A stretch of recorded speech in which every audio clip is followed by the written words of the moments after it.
April 3, 1945. An SS officer presses a pistol against the temple of a 15-year-old boy and pulls the trigger. The boy had been crying. He wanted to go home. He had been a soldier for exactly 11 days. His body crumpled into the rubble of a burning street in a city that was already dead. And the man who gave that order, the man who turned a medieval German city into a slaughterhouse, was about to come face to face with the most terrifying general in the American Army.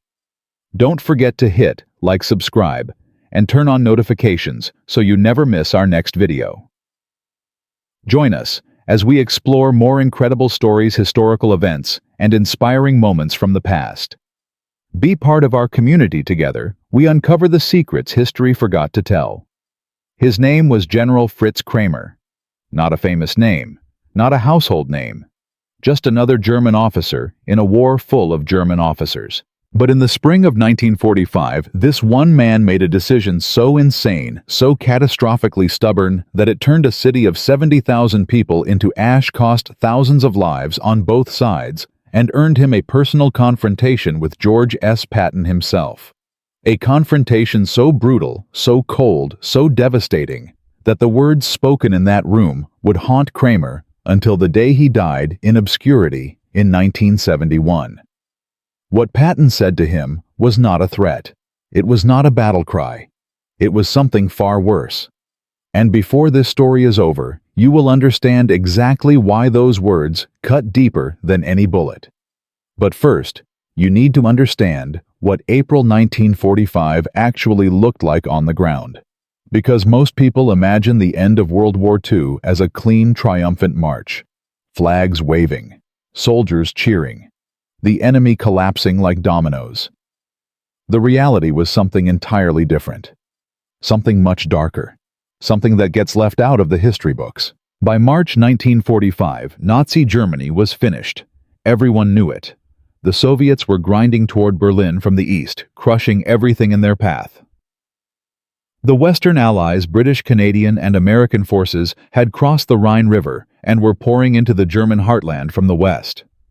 Hitler's armies were shattered, undersupplied, demoralized, and bleeding out from 1,000 directions at once. German soldiers were surrendering by the hundreds of thousands.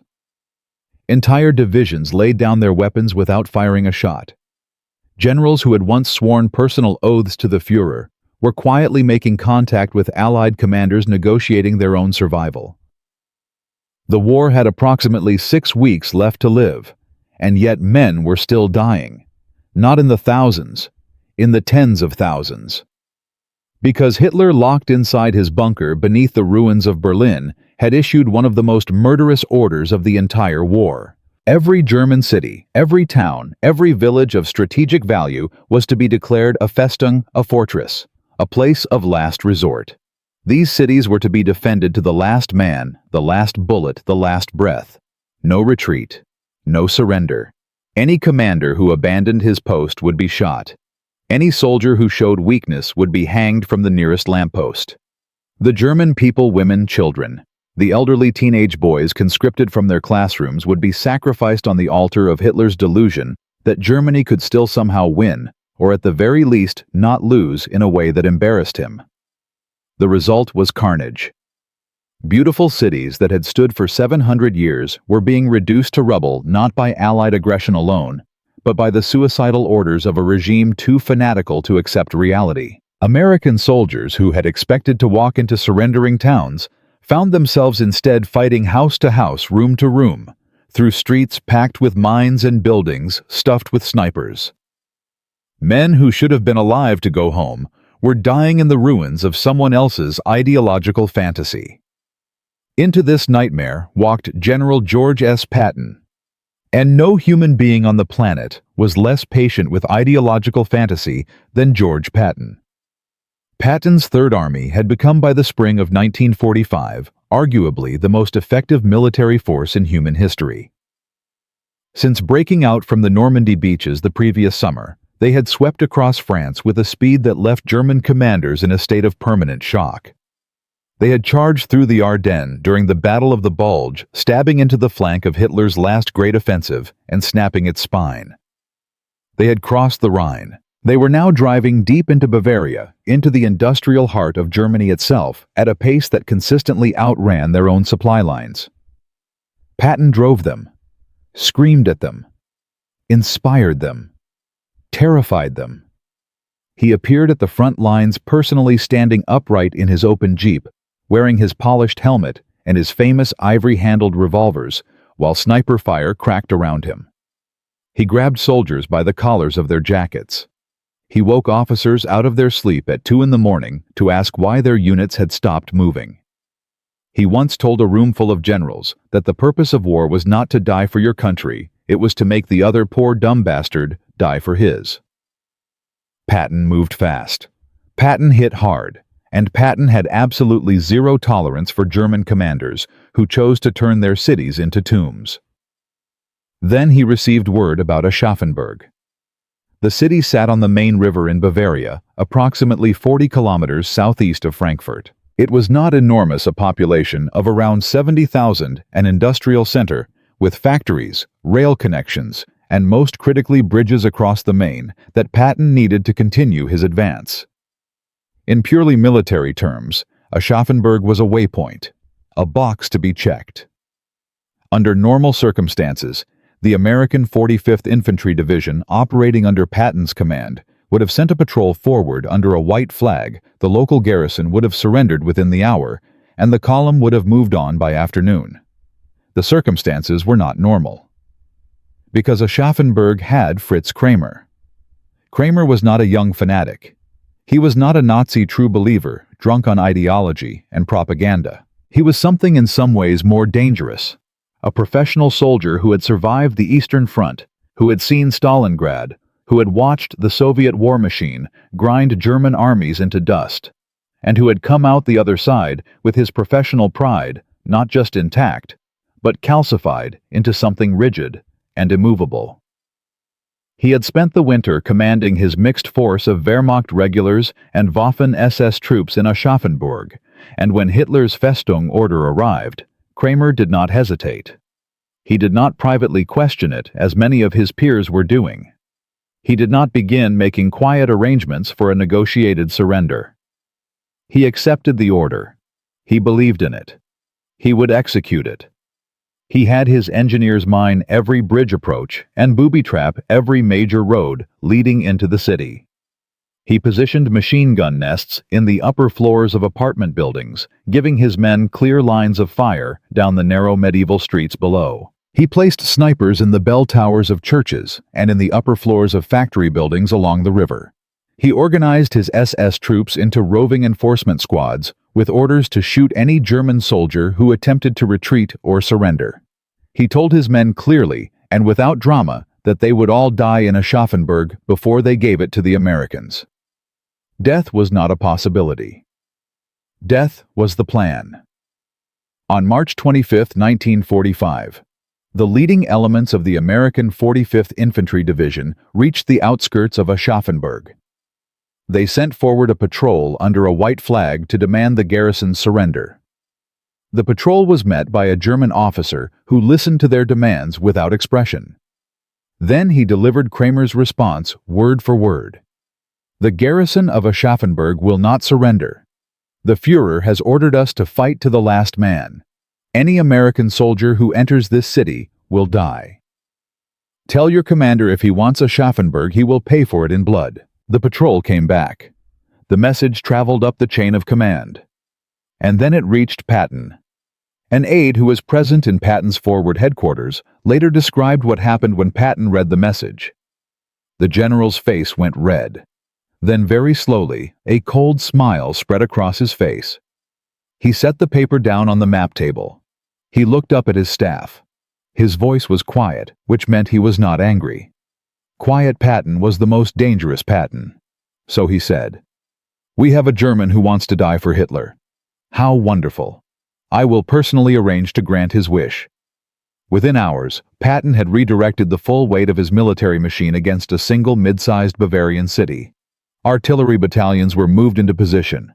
Fighter-bomber squadrons were assigned to support the ground assault. Additional infantry and armor were rushed forward to complete the encirclement. There would be no escape. There would be no gaps in the ring. Aschaffenburg was going to be reduced systematically and completely, and the man inside it who had made this choice was going to face the consequences of that choice. The battle began on March 28th. It would not end until April 3rd. 6 days. 6 days of the most brutal, grinding, bloody urban combat that American soldiers experienced in the entire European theater. Not Hurtgen Forest, not the hedgerows of Normandy. This. A medieval city turned into a killing ground by one man's refusal to accept reality. The Americans advanced street by street, house by house, room by room. Germans hid in cellars and attics, letting American soldiers pass, then opening fire from behind. Every door was a potential booby trap. Every window was a potential sniper position.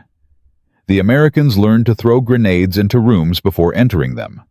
They learned to blast holes through walls rather than use doorways. They learned that the beautiful old buildings of Aschaffenburg, some dating back to the 13th century, were not architecture anymore. They were obstacles. They were fortifications. They were graves. The civilian population was trapped in the middle of it. Thousands of German women, children, and elderly huddled in their basements as shells came down through the roofs of their homes. They had no food. They had no water. They had no idea when it would stop, or if it would stop, or whether they would be alive to see it stop. And through all of it, the SS enforcement squads moved behind the German lines, shooting deserters, hanging cowards from lampposts with handwritten signs around their necks, executing a 15-year-old boy for the crime of crying and wanting to go home. By April 2nd, the German defense was collapsing. The survivors, a few hundred men out of the thousands who had started, were huddled in the ruins of the city center, surrounded, out of ammunition, out of food, out of any rational reason to continue. And still the SS officers roamed behind them, killing their own soldiers to prevent surrender. On April 3rd, the Americans overran the last German positions. Aschaffenburg had fallen. General Fritz Kramer was captured attempting to escape through the sewer system beneath the city he had destroyed. He was dirty. He was exhausted. He was defeated in every possible sense of that word. And George S. Patton wanted to speak with him personally. What happened in that room, what Patton said to that German general standing in his torn uniform in front of the most feared American commander of the war, was so devastating, so cold, and so precisely calculated to hit the one place where Kramer had no armor left, that it was recorded, repeated, and never forgotten by anyone who witnessed it. But that confrontation, those words, and what they reveal about the difference between a great commander and a stubborn fool that comes in part 2. Because what Patton said was not what you expect. And the German general's silence afterward was the most damning thing of all. Aschaffenburg was gone. 6 days. Hundreds dead on both sides. A medieval city reduced to rubble and ash.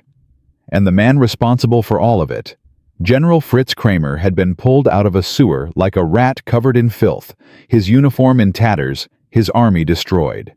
George S. Patton had promised to grant Kramer's wish to die for Hitler. Instead, he kept him alive. Because Patton had something worse in mind than death.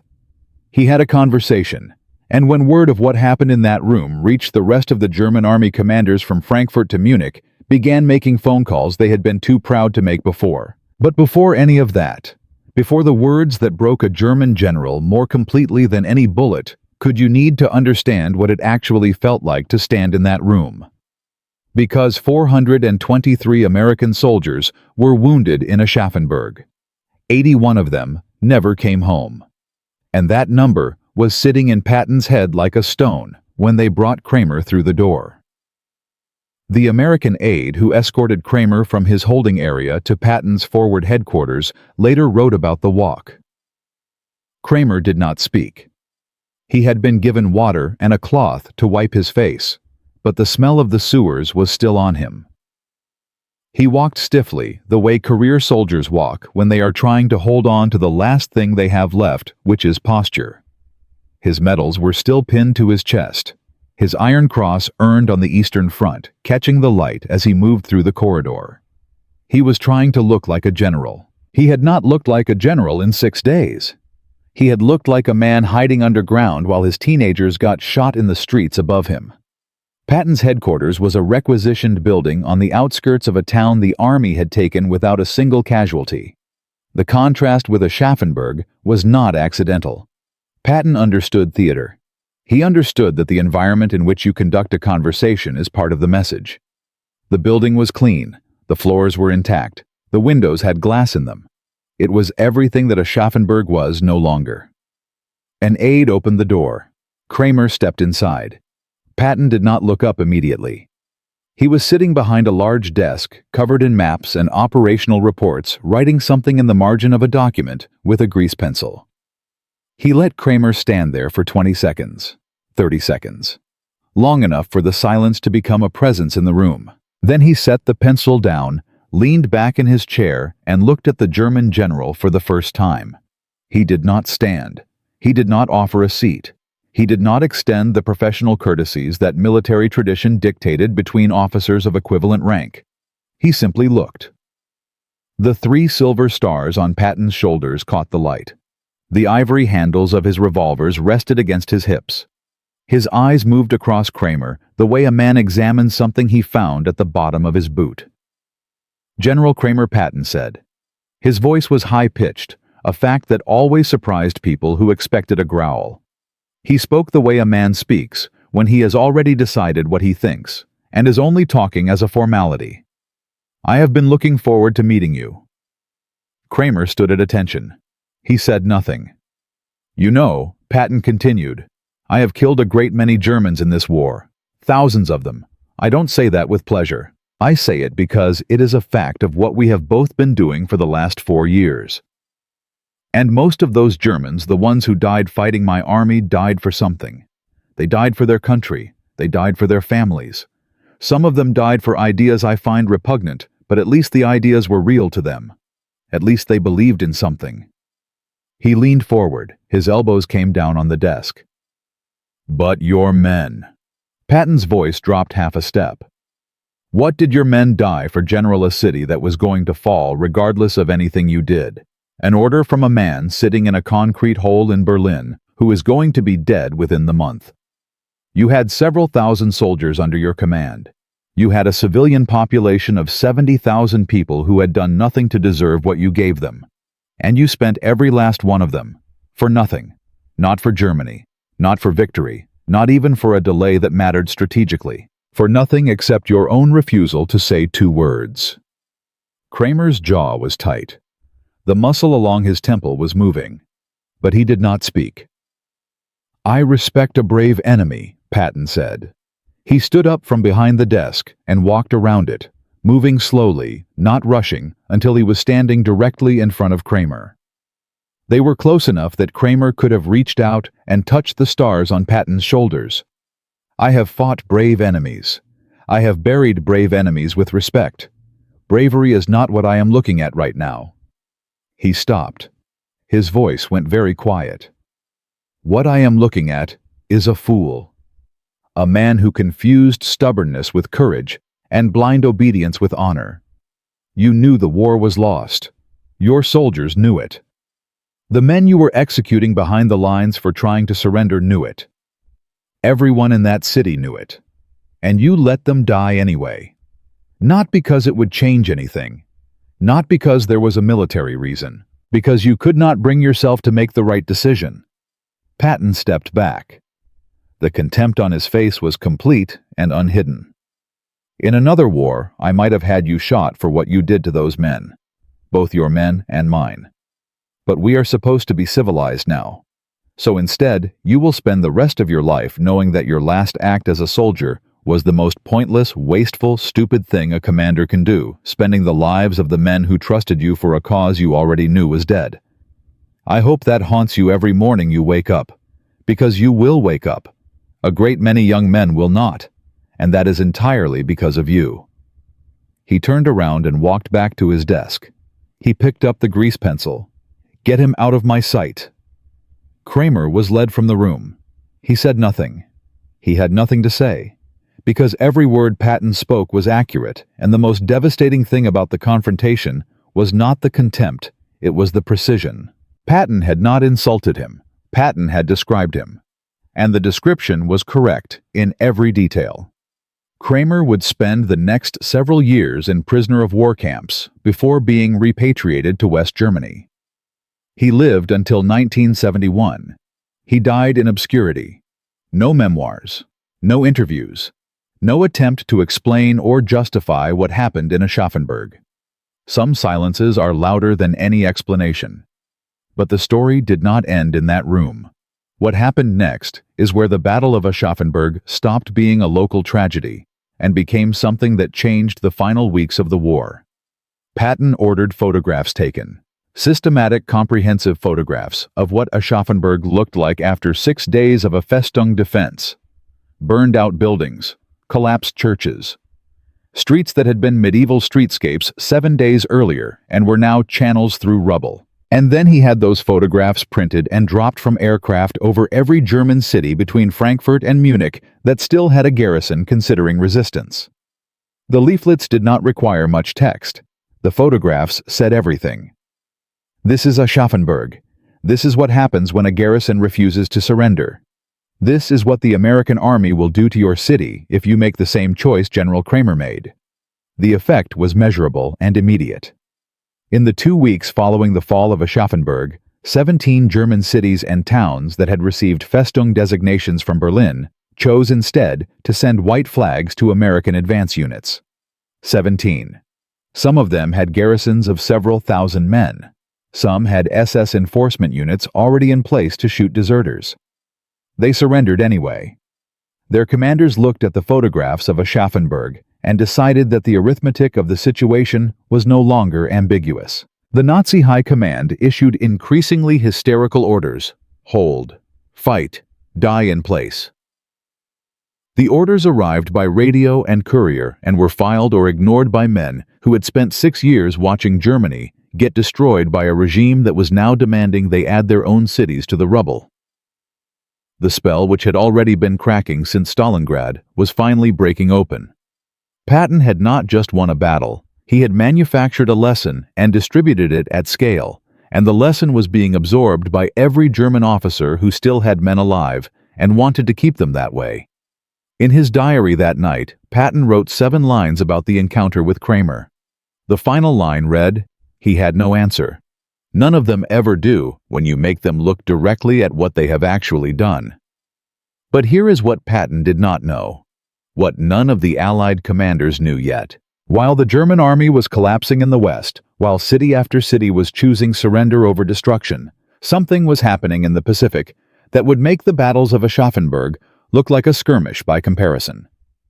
A decision was being made thousands of miles away that would kill more people in a single morning than had died in 6 days of Aschaffenburg. A weapon that no general had ever used, a choice that no president had ever faced, and a clock that was already counting down. Because in Part 3, we moved to the Pacific. And what happened next, 13,500 sailors, 36 ships, 480 aircraft gone in 20 minutes, is the moment the entire war changed direction. And you will not believe who saw it coming first. The leaflets fell from American aircraft like dead leaves over Bavaria. Photographs of Aschaffenburg, a city that had stood for 700 years, gone in 6 days. 17 German garrison commanders looked at those photographs and chose surrender. Thousands of men were alive because one German general had been wrong, and because Patton made certain that everyone within range of a printing press understood exactly how wrong. The lesson spread across the collapsing Reich like a brush fire. But 3,000 miles to the east, a different kind of commander was drawing a very different conclusion from the same evidence. And the price of that conclusion would make Aschaffenburg look like a footnote. Japan was watching. Japan was learning. And what Japan learned was not that resistance was futile. What Japan learned was that they needed to make resistance cost significantly more. By March 1945, Japan had already lost the Philippines. They had lost Iwo Jima after 36 days of fighting that killed nearly 7,000 Americans and over 20,000 Japanese defenders. American B-29 bombers were conducting firestorm raids on Japanese cities that killed more civilians in a single night than had died in 6 days of Aschaffenburg. The war was as obviously lost in the Pacific as it had been in Germany. Every rational indicator pointed in one direction. But Japan's military leadership was not operating on rational indicators. They were operating on something Patton would have recognized immediately, the same thing that had driven Fritz Kramer into that sewer. The Bushido Code drilled into every Japanese soldier for a generation defined death in battle as honorable and surrender as the ultimate disgrace. A soldier who surrendered did not just dishonor himself. He dishonored his family, his ancestors, his emperor. Death was not the worst outcome. Surrender was the worst outcome. Japanese commanders had already deployed this belief as a weapon. At Iwo Jima, approximately 21,000 defenders fought until 20,000 of them were dead. American planners looked at that kill ratio and felt a cold weight settle into their calculations about what came next. What came next was Okinawa. And beyond Okinawa was the home islands themselves. Operation Downfall, which American military planners were privately estimating could cost between 250,000 and 1 million American casualties. Japan had chosen. Japan was going to resist with everything it had. The kamikaze program was expanding. Suicide submarines, suicide motorboats, 16 million civilians being trained for the Ketsugo operation, the decisive battle in which every Japanese man, woman, and child would fight to the death. On March 20th, 1945, Imperial Japanese Navy intelligence distributed an internal assessment recommending a counter-strategy. Inflict maximum casualties at every contact point. Make the cost of invasion so extreme that American public opinion would force a negotiated peace before the home islands were reached. The document was titled in translation, Victory Through Unacceptable Cost. Kramer could have written it, but here is what Japan's high command did not know. One American had already seen this coming and had been working on a response for 3 years that Japan did not know existed. But before that response became relevant, Okinawa had to happen first. And nothing in the American experience of the Pacific War had prepared anyone for what Okinawa actually was. Inside the American military establishment, the argument over how to end the Pacific War had been running since 1943. On one side were the conventional planners, generals, and admirals who believed Japan would be defeated through blockade bombardment and eventual invasion. On the other side was a group of scientists working in absolute secrecy in New Mexico, Tennessee, and Washington State, under a program so compartmentalized that most soldiers guarding the perimeters had no idea what they were protecting. The Manhattan Project. A weapon its own creators argued about in terms of ethics and physics simultaneously, and that some of the men who built it were now arguing should never be used. The debate had reached crisis point by spring 1945. Conventional bombing was destroying Japanese cities, but was not changing Japanese military policy. Something had to break differently. And then Okinawa began. April 1st, 1945. L-Day. 1,800 ships. 183,000 troops. The largest amphibious operation in the Pacific War. American forces landed against initial light resistance that felt to the soldiers going ashore like the beginning of something manageable. They were wrong. Japanese Commander General Mitsuru Ushijima had pulled his forces back from the beaches deliberately. Fixed beach defenses against American naval and air superiority were suicide. He had read the lessons of Iwo Jima. He had done something more dangerous. He had built his defense underground. 70 miles of tunnels cut into the limestone ridges of southern Okinawa, connecting bunkers, artillery positions, and supply depots into a subterranean fortress that American bombs could not reach and American tanks could not drive through. April 6th. The kamikazes arrived, 355 aircraft, coordinated waves, targeting American destroyers on radar picket duty around the island. First wave hit at 3 p.m. USS Bush and USS Colhoun sunk within hours. 18 other ships damaged. Dead and wounded from April 6th alone, 400 Americans. One afternoon. Over the next 3 months, Japan launched 10 separate mass kamikaze operations against the American fleet. Nearly 1,900 aircraft total. They sank 36 ships, damaged over 300 more, killed approximately 5,000 American sailors. The numbers were exactly what Patton's planners had been using to calibrate the home island's invasion projections. Multiply Okinawa by 10. That was Operation Downfall on paper. On the ground, worse. American infantry advancing through Ushijima's tunnel network found combat unlike anything in Europe. Flamethrowers became the primary weapon for clearing fortified positions. Progress, measured in yards per day. The 96th Infantry Division spent 11 days fighting for a single ridgeline called Kakazu Ridge. 11 days. One ridge. At a cost their commanding officer described in his after-action report as, quote, entirely inconsistent with an enemy that has supposedly been defeated. By June 21st, organized Japanese resistance on Okinawa ended. Ushijima committed ritual suicide rather than surrender, a fact noted in every American planning document concerning the home islands. The final accounting: 12,000 American military dead, 38,000 wounded, 110,000 Japanese military dead, and somewhere between 40,000 and 150,000 Okinawan civilians. No one would ever know the exact number killed in crossfire, in Japanese-ordered mass suicides, in the destruction of an island inhabited continuously for 10,000 years. The numbers hit Washington like a physical blow. Okinawa had been a preview. 80 miles of island. If the home islands produced casualties at even half this rate, scaled to the invasion force, the arithmetic produced outcomes no democratic government could survive. Something had to change. The battle reports from Okinawa moved through the American command structure in late June and early July, and produced a unified, urgent, devastating effect. By July 1st, every senior American commander in the Pacific had read the projections. By July 15th, the alternative was ready to be tested. What those casualty reports told the American High Command was the same thing the photographs of Aschaffenburg had told 17 German garrison commanders. The cost of continuation was now clearly defined. The question was whether the people making the decisions were Fritz Kramer or someone capable of a different calculation. Patton, by July 1945, was already being prepared for redeployment to the Pacific.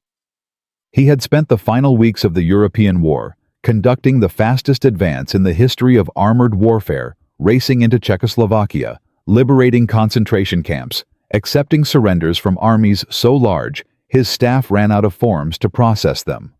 The European War was over. But the men fighting in the Pacific were facing something that made Aschaffenburg look manageable. 3 million Japanese soldiers on the home islands.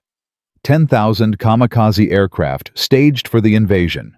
A civilian population conditioned from birth to die rather than surrender. And somewhere in the margins of the planning documents crossing American desks, a question was being asked that had never been asked before in the history of warfare. What if you could end a war not by destroying an army, but by destroying the idea that the army could continue? Patton had done it with photographs and words. He had shown 17 German commanders what their choice would cost, and they chose differently. But Japan was not 17 commanders. Japan was a nation, an empire, a belief system, 3,000 years in the making, and photographs were not going to reach it. Something else would have to. On July 16, 1945, in the desert, outside Alamogordo, New Mexico, a device detonated that produced a flash visible for 200 miles and a shockwave that knocked observers off their feet at 6 miles distance. The lead scientist said nothing for a long moment. Then he quoted a Hindu scripture. "I have become death, the destroyer of worlds." 3 weeks later, the question of what comes after Okinawa would be answered. And the man at the center of that answer was not a general.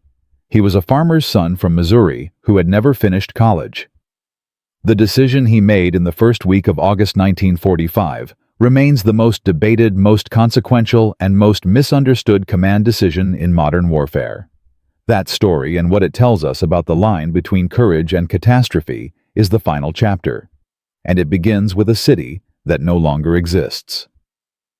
Part 4. Coming next. From a German general pulled out of a sewer to 17 cities choosing surrender over destruction. From a medieval city reduced to rubble in 6 days to a Pacific campaign that was consuming 12,000 American lives on a single island.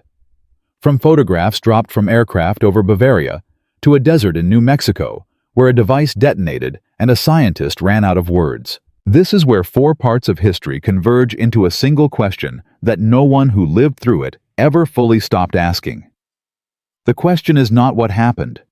The question is what it cost, and what it was worth, and whether the man at the center of it, a farmer's son from Missouri who never finished college, made the right call. Because that answer 78 years later is still not simple. And the story of how he arrived at it runs directly through everything you have watched in the last 3 parts.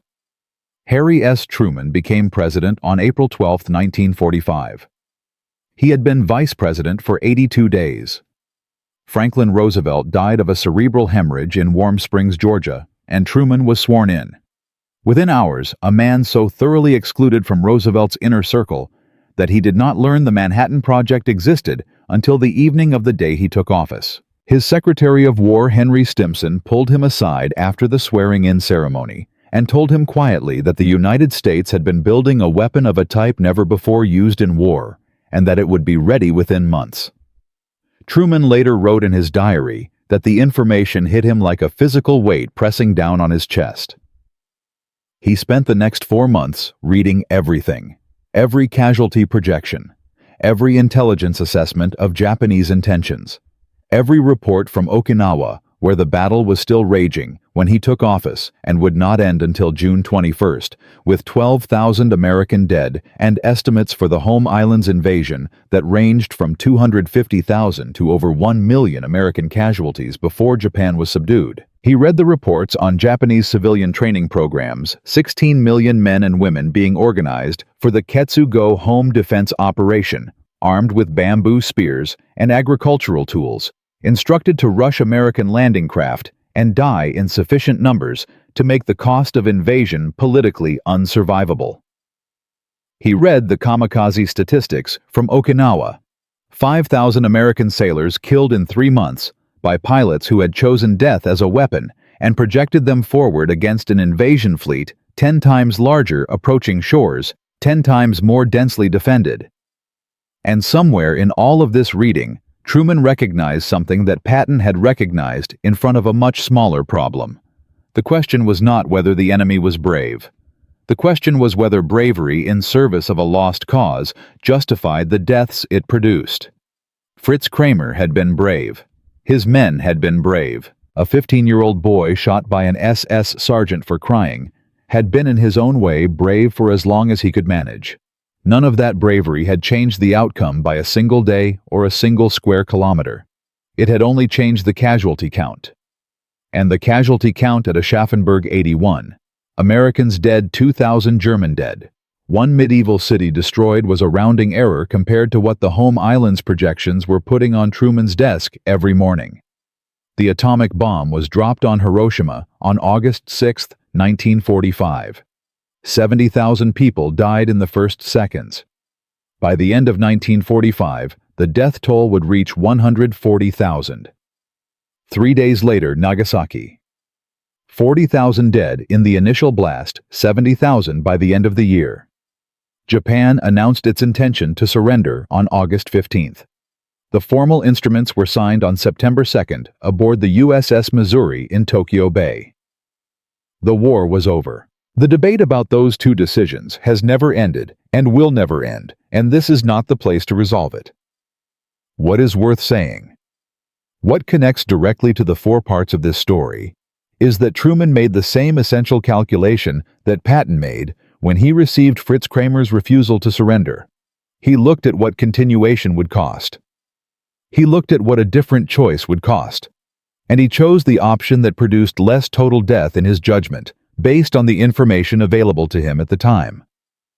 Whether that judgment was correct is a question for historians, ethicists, and the people of Hiroshima and Nagasaki. What is not debatable is the structure of the reasoning. Bravery is not the same as wisdom. Resistance is not the same as victory. And sometimes the most consequential decision a leader makes is the decision to stop. Patton did not live to see the Pacific War end. He survived the entire war in Europe, survived the slapping incident, survived the political firestorms his mouth regularly generated, survived every bullet and shell that came close enough to kill lesser men. And then, on December 9, 1945, 4 months after Japan's surrender, his staff car was struck by an American military truck on a road outside Mannheim, Germany. A low-speed collision. The kind of accident that happens every day without consequence. But Patton was thrown forward. His head struck the partition behind the driver's seat, and he sustained a severe spinal injury that left him paralyzed from the neck down. He died 12 days later on December 21, 1945, in a hospital in Heidelberg. He was 60 years old. He had spent 4 decades preparing for a war, fought it brilliantly, and then died in a car accident in peacetime on a road he had driven 100 times in a country he had helped defeat. His aide Hobart Gay, who was in the car, walked away uninjured. Patton was buried at his own request with the men of his Third Army, who had fallen in combat first at the American Military Cemetery in Hamm, Luxembourg, then moved to the front of the formation, as befitting his rank, overlooking the graves of the soldiers he had driven and cursed and inspired across France and Germany. He did not get the Pacific Command he had been maneuvering for. He did not get the chance to apply the lessons of Aschaffenburg to the Home Islands campaign. He did not get to see whether his approach maximize force, minimize hesitation, make the cost of resistance so obvious that rational men choose differently would have worked at a scale beyond Bavaria. What he left behind was a method. And the method outlasted him by decades. The psychological warfare program that began with photographs of Aschaffenburg being dropped over Bavarian cities became in the post-war period a formalized doctrine. The U.S. Army's Civil Affairs and Psychological Operations Command traces a direct institutional lineage to the operations Patton conducted in the final weeks of the European War. The idea that information delivered at scale to an enemy population could change military outcomes without additional casualties was systematized, studied, improved, and applied in every major conflict the United States fought in the following half-century: Korea, Vietnam, the Gulf War. In Operation Desert Storm in 1991, the U.S. military dropped 29 million leaflets over Iraqi positions before the ground campaign began, and the result was the largest mass surrender of enemy forces since the Second World War. Iraqi commanders later told American interrogators that the leaflets had been a significant factor in their decision-making. Some of them said the leaflets had showed them clearly and specifically what American force looked like when applied without restraint. They had seen photographs. They had made calculations. They had chosen differently than Kramer.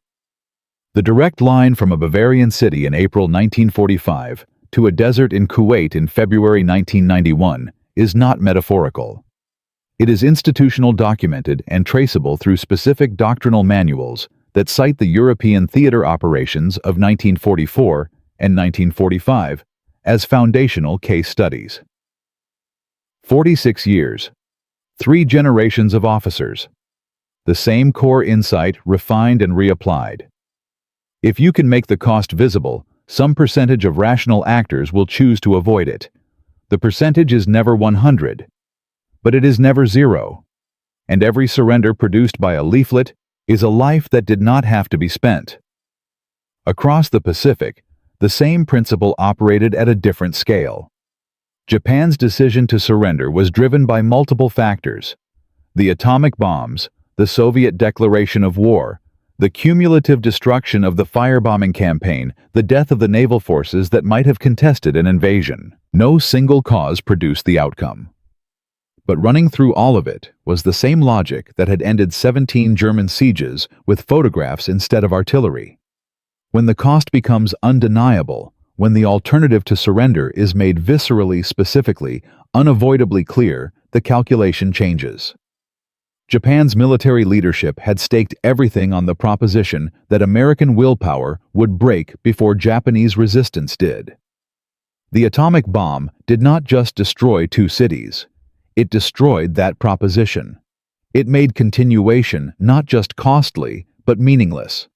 And it did so in terms so unambiguous that even a culture that had enshrined death over surrender for 1,000 years found itself unable to process a coherent alternative. The lesson is not that force is always right. The lesson is that clarity about consequences changes decisions. Patton understood this intuitively. Truman arrived at it through 4 months of reading casualty projections. The historians who study both of them understand it analytically. The officers who dropped leaflets over Kuwait understood it doctrinally. And the executives, entrepreneurs, and leaders outside the military who study these campaigns understand it strategically, because the principle does not stop at the border of warfare. Any institution, any organization, any individual facing a choice between 2 paths makes better decisions when the actual cost of each path is made explicit rather than obscured by ideology, pride, or institutional momentum. Fritz Kramer failed this test completely. He had every piece of information he needed to make a correct decision. He knew the war was lost. He knew his men were dying for nothing. He knew the city would fall regardless of how long he held it. He knew on some level that the 15-year-old boy his SS officers shot in the street had enlisted 11 days earlier and had no meaningful understanding of what he had agreed to. Kramer had all of this information and made the wrong choice anyway. Not because he was unintelligent, because his identity, his sense of himself as a soldier, as an officer, as a man, had become so completely fused with the act of resistance that he could not separate the question of what was right from the question of what resistance required. He confused the performance of duty with the substance of it. Patton never made that mistake. Patton's identity was not built around resistance. It was built around winning. And winning sometimes meant knowing when a fight was over. Now the detail that most accounts of Aschaffenburg leave out. The detail that surfaced in German military archives open to researchers in the 1980s, and that changes the Kramer story in a way that is uncomfortable and important. Fritz Kramer had received 3 days before the American patrol arrived, under a white flag, a private communication from another German officer in a neighboring sector who was in contact with American forces and was negotiating a surrender. The communication outlined the terms being offered: honorable treatment for officers, prisoner of war status under the Geneva Convention, no reprisals, and orderly handover. The communication was explicit that the Americans were prepared to accept surrender and would not require unconditional humiliation. Kramer had options. He knew he had options. He read the communication folded, it put it in his jacket pocket, and gave the order to mine the bridge approaches anyway. Why the archive does not fully answer this. His own post-war statements, sparse as they are, touch on the subject only once in a single paragraph, in a letter to a former subordinate written in 1963, 18 years after Aschaffenburg. He wrote, "I believed that to surrender was to confirm everything they said about us. I could not do it. I know now that I was wrong. But I could not do it then." He knew the war was lost. He knew the city would fall. He knew men would die unnecessarily. He received a document showing him a viable alternative, and he chose not to take it because he could not bear what taking it would mean about who he was. Identity. Not strategy, not tactics, not loyalty in any meaningful sense to the soldiers who trusted him. Identity. 81 Americans died as a result. More than 2,000 Germans. A 700-year-old city was destroyed. And a letter written 18 years later said, "I know now that I was wrong. I know now that I was wrong." 8 words that could not bring back a single life. Patton wrote 7 lines about the encounter in his diary on the night of April 3, 1945. The last line has been quoted before, but the line before it has not, and it is the one that matters most. He wrote, "The German general understood nothing I said to him. Not because he lacked intelligence, because understanding would have required him to accept what he had done, and he could not do that while he was still standing in the same room with it." From the ruins of a Bavarian city in the spring of 1945 through the sands of Kuwait in the winter of 1991, through every military and institutional context in which a leader has had to choose between the comfortable fiction that continuation is possible and the brutal honesty that it is not, the lesson runs unchanged. The most dangerous enemy any commander faces is not the force opposing him across the battlefield. It is the story he is telling himself about who he is and what he is fighting for. When that story becomes more important than the lives depending on the decisions it drives, the story has become a weapon pointed in the wrong direction. George Patton won because he never confused the story with the mission. Fritz Kramer lost, and 2,000 men lost with him because he never understood the difference. If this series has shown you something worth sharing, put it in the comments below. A story, you know, a connection. You made a detail from your own reading of this period that changes how you see it. History is not a finished document. It is an argument that every generation has to make again with new information and better questions. Subscribe if you want to keep having that argument with us. Because there are hundreds of stories like this one, innovations called insane decisions, called impossible ordinary people who changed the course of events because they asked a question no one else thought to ask. And most of them have never been told the way they deserve to be told. The war killed 70 million people. The ideas that ended it are still alive, and that is the only kind of victory that actually lasts.